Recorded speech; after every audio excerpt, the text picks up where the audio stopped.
Tonight, one of WYFF News 4's very own will be recognized for outstanding contributions to the television industry. Assistant Chief Photographer John Hendon has been named to the prestigious Silver Circle of the National Academy of Television Arts and Sciences Southeast Chapter. The Silver Circle celebrates 25 years or more of professional excellence and commitment in the industry.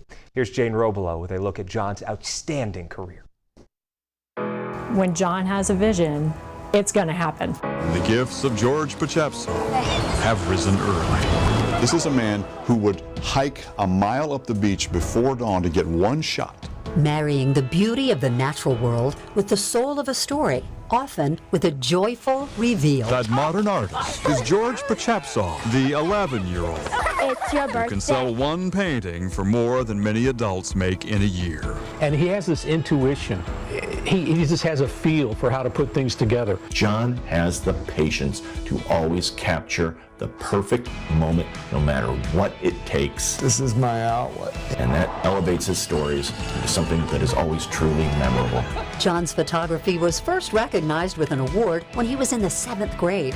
He's amassed more than 250 professional awards in his 35 years with WYFF News 4, including 38 Southeast Regional Emmy Awards, a Peabody Award, a National Edward R. Murrow Award, and twice named NPPA Photographer of the Year for the Southeast. You're feeling the passion, you're seeing the emotion, you're feeling it in your heart. That is what John wants, and that is always what he gets. Well, this is what you need to do. Drop down to the floor as we are right here, because this is where you're going to find the air, the good air. John's passion leads him right into the middle of the story. Stay with John. Okay. Right, pictures sometimes speak a lot louder than words. He knew when to move that camera, and to have all that chaos and still be able to listen what was going on around him. It's John. One of our photographers spotted the car. He called 911. I have no idea if somebody's in the back of the car, if somebody's got a gun. I have no idea. This North Carolina mountain boy earned the title of Spot News King early in his career. I thought he was dead. One of them we got out, but we couldn't get him out. He just gets close enough to the humanity to capture it. How are you, buddy? I'm doing good to see you. So people don't go hungry for companionship.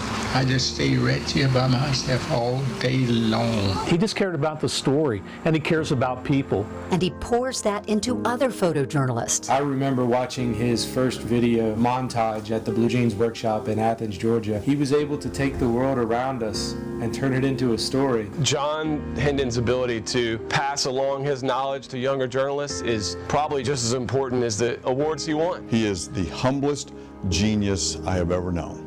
He prays for you. He loves his family. And that's the most cherished trophy for this man of faith and family. In his storied career of adventures and awards, his wife Sandy and their daughter Emily are John Hendon's prize that will never fade. John, I am so proud of you. You are the symbol of Hearst Television's commitment to excellence. Welcome to the Natus Silver Circle. Welcome indeed. You know, Mark, people can be trained to be photographers and storytellers, but John Hendon has an eye. He has always had that gift for actually composing a great picture and telling a great story. I think that's so well said. The first time I came for my interview, I remember looking into his office and seeing that wall of awards, and it tells you all you need to know. But even if he had never won any of those awards, Carol, the way he approaches his job each and every day, it's just really a wonderful sight to behold. Yeah, he's a hard worker. Congratulations, John. So well deserved, John.